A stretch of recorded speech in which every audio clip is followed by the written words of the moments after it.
माह कृष्ण पक्ष की चतुर्थी तिथि को विघ्नराज संकष्टी चतुर्थी मनाई जाती है। इस दिन गणेश जी की पूजा आराधना का बड़ा महत्व है। धार्मिक मान्यता है कि इससे गणपति बप्पा अपने भक्तों के सभी दुख दूर करते हैं और जीवन में सुख समृद्धि और खुशहाली लाते हैं।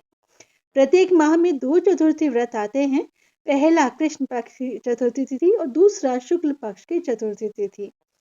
कृष्ण पक्ष की चतुर्थी तिथि संकष्टी चतुर्थी और शुक्ल पक्ष की चतुर्थी तिथि को विनायक चतुर्थी के नाम से जाना जाता है। इस दिन गणेश जी की पूजा के साथ चंद्रदेव को जल अर्घ्य दिया जाता है। इसके बिना पूजा अधूरी मानी जाती है। संकष्टी गणेश चतुर्थी व्रत करने से घर परिवार में आ रही विपदा दूर होती है। कई दिनों से रुके मांगलिक कार्य संपन्न होते हैं तथा भगवान श्री गणेश असीम सुखों की प्राप्ति कराते हैं। माह की किसी भी चतुर्थी के दिन भगवान श्री गणेश की पूजा के दौरान संकष्टी गणेश चतुर्थी व्रत की कथा पढ़ना या सुनना जरूरी होता है। प्रिय भक्तों, आइए अब सुनते हैं ज्येष्ठ कृष्ण गणेश चतुर्थी व्रत कथा, दयादेव नामक ब्राह्मण की कथा। बोलो गजानन महाराज की जय। ओम श्री गणेशाय नमः। पार्वती जी ने कहा कि हे पुत्र, ज्येष्ठ मास की चतुर्थी को किस प्रकार पूजन करना चाहिए? इस महीने के गणेश जी का क्या नाम है? भोजन के रूप में कौन सा पदार्थ ग्रहण करना चाहिए? इसकी विधि का आप संक्षेप में वर्णन कीजिए। गणेश जी ने कहा कि हे माता, ज्येष्ठ कृष्ण चतुर्थी सौभाग्य एवं पति प्रदायिनी है।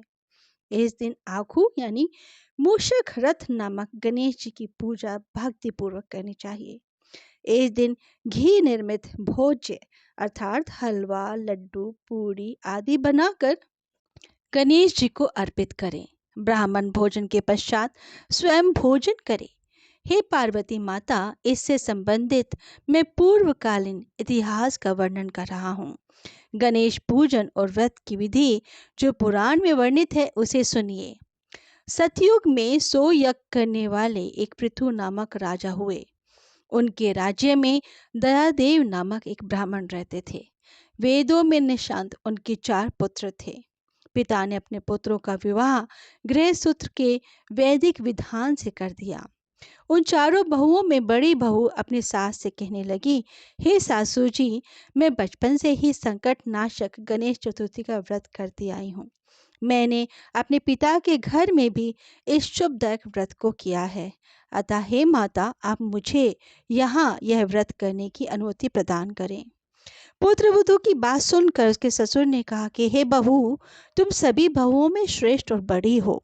तुम्हें किसी प्रकार का कष्ट नहीं है और ना ही तुम भिक्षुणी हो। ऐसी स्थिति में तुम किस लिए यह व्रत करना चाहती हो? हे सौभाग्यवती, अभी तुम्हारा समय उपभोग करने का है। ये गणेश जी कौन है? फिर तुम्हें करना ही क्या है? कुछ समय के पश्चात बड़ी बहू गर्भिणी हो गई। 10 माह के बाद उसने सुंदर बालक का प्रसव किया। उसकी सास बराबर बहू को व्रत करने का निषेध करने लगी और व्रत छोड़ने के लिए बहू को बार बार कहने लगी।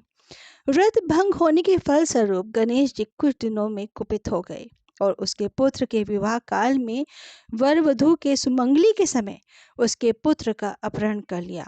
इस अनहोनी घटना से मंडप में खलबली मच गई। सब लोग व्याकुल होकर कहने लगे, लड़का कहाँ गया?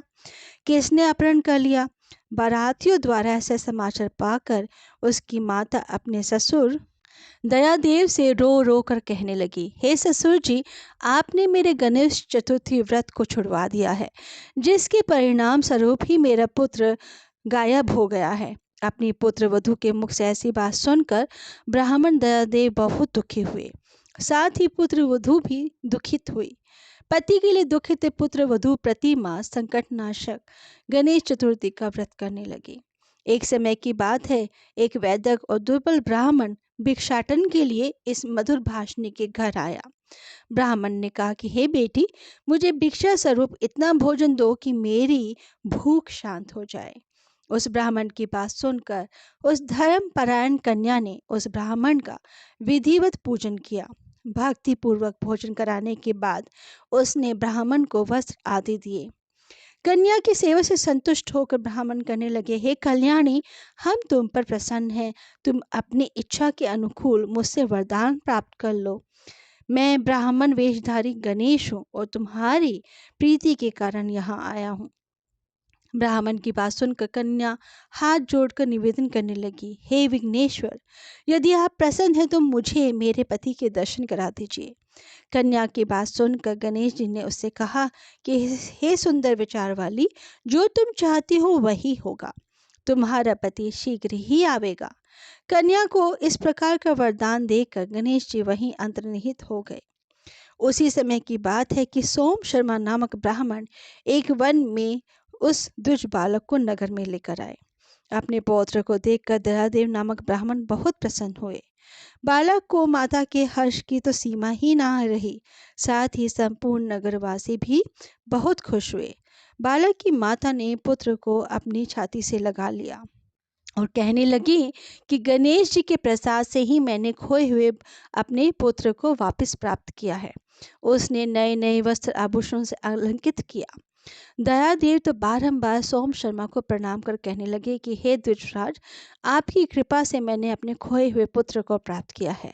खोया हुआ बालक घर आ गया है। सोम शर्मा को अच्छा अच्छा भोजन कराकर धोती दुपट्टा से विभूषित करके गोदान दिया। फिर से मंडप का निर्माण करके विधि पूर्वक वैवाहिक कार्य संपन्न किया। इससे सभी पुरवासी प्रसन्न हुए। वे भाग्यशालिनी कन्या अपने पति को पाकर धन्य हो उठी। ज्येष्ठ मास के कृष्ण पक्ष की चतुर्थी मनुष्यों के मनोरथ को पूर्ण करती है। इस दिन सभी भक्तों को एक दंत गणेश की पूजा करनी चाहिए। हे देवी, पूर्व कथित रीति से भक्ति पूर्वक जो व्यक्ति इस व्रत एवं पूजन को करेंगे, उनकी संपूर्ण इच्छाएं पूरी होंगी। श्री कृष्ण जी कहते हैं कि हे राजन युधिष्ठिर, भगवान गणेश जी के व्रत का ऐसा ही महात्म्य है। हे महाराज, अपने शत्रुओं के विनाशात आप भी इस व्रत को अवश्य कीजिए।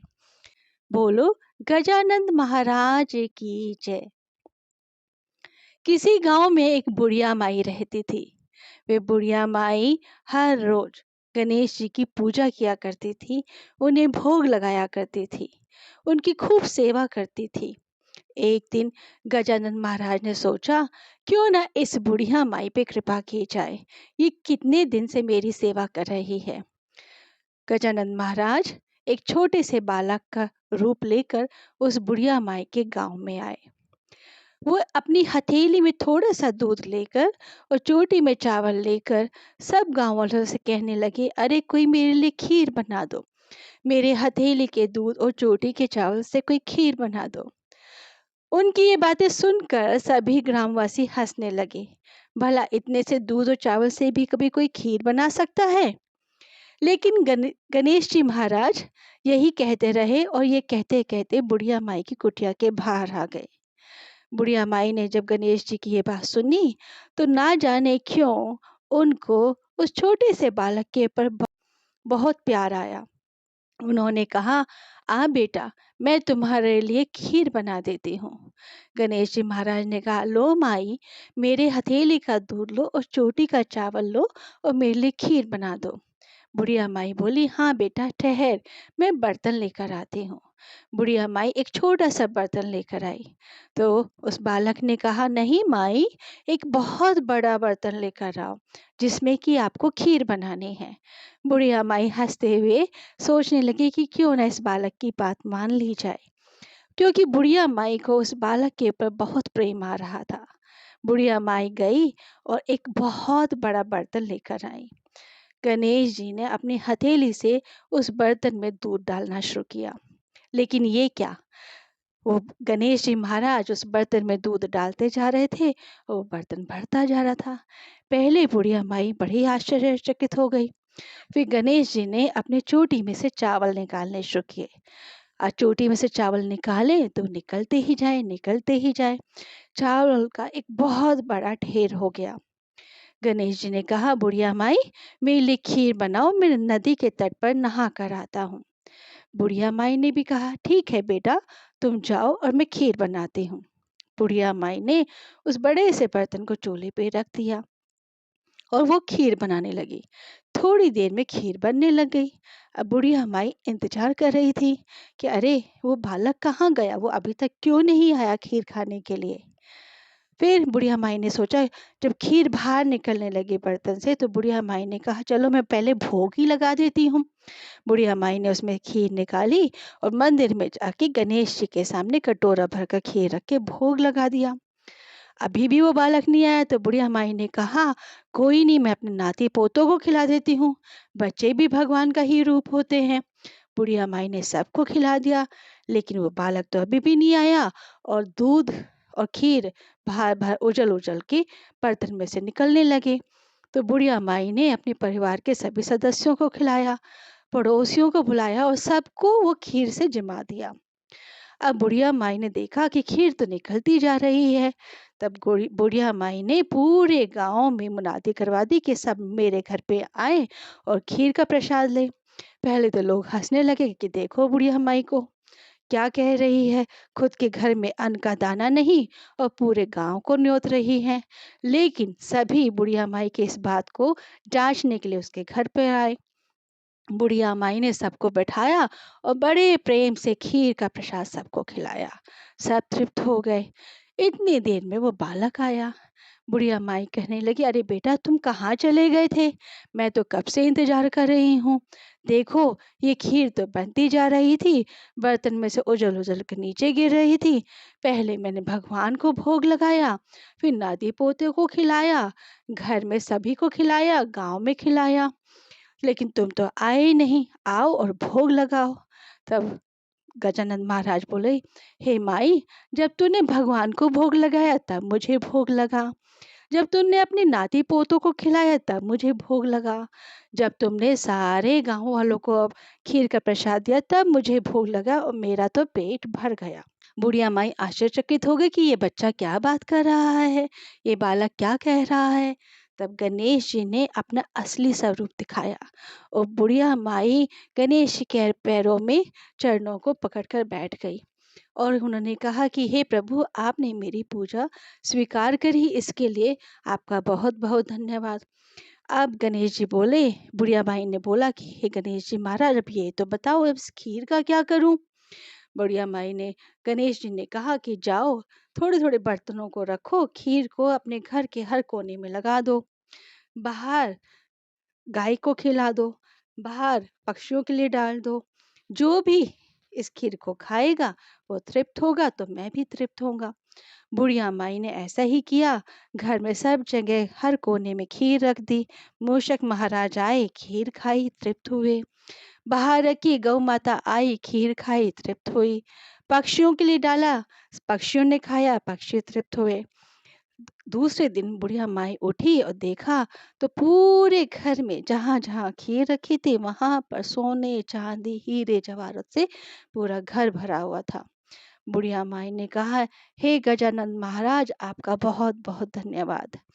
हे गजानन महाराज, जैसे आपने मेरा घर भरा, ऐसे ही इस कहानी को सुनने वाले, कथा को सुनने वाले, हुंकारा भरने वाले, पढ़ने वाले के घर में भी इसी प्रकार से धन दौलत संपत्ति सब प्रदान करना। बोलो गजानन महाराज जी की जय। भक्तों, जैसे कि आप सभी जानते हैं, कोई भी व्रत कथा बिना आरती के अधूरी मानी जाती है। तो आइए सुनते हैं गणेश जी की आरती। लेकिन उससे पहले, अगर आपको ये वीडियो पसंद आई है तो आप प्लीज़ इसे लाइक और शेयर अवश्य कीजिएगा। और इस चैनल पर नए हैं तो ऐसी ही भक्ति पूर्वक, प्रेम पूर्वक कथा को सुनने के लिए इस चैनल को सब्सक्राइब जरूर कीजिएगा। जय श्री राधे राधे। इस व्रत को करने से मनुष्य के शारीरिक कष्ट दूर होकर मनुष्य को समस्त सुख सुविधाएं प्राप्त होती हैं। बोलो गजानन महाराज जी की जय। आइए सुनते हैं गणेश जी की आरती। जय गणेश जय गणेश जय गणेश देवा, माता जानकी पार्वती पिता महादेवा। एक दंत दयावंत चार भुजाधारी, माथे सिंदूर सोहे, मुँह की सवारी। जय गणेश जय गणेश जय गणेश देवा, माता जाकी पार्वती पिता महादेवा।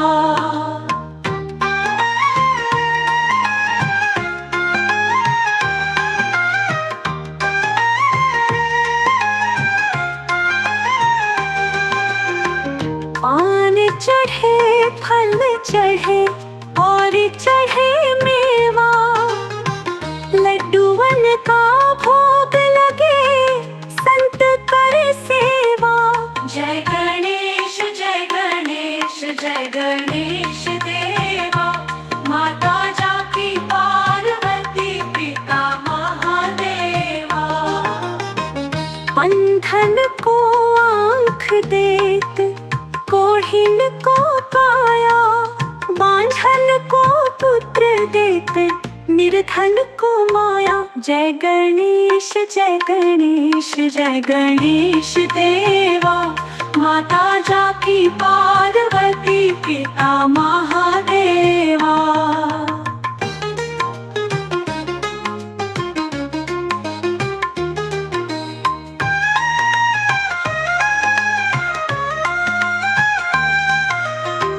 सूर्य शाम शरण आए सफल कीजिए सेवा, माता जाकी पार्वती पिता महादेवा।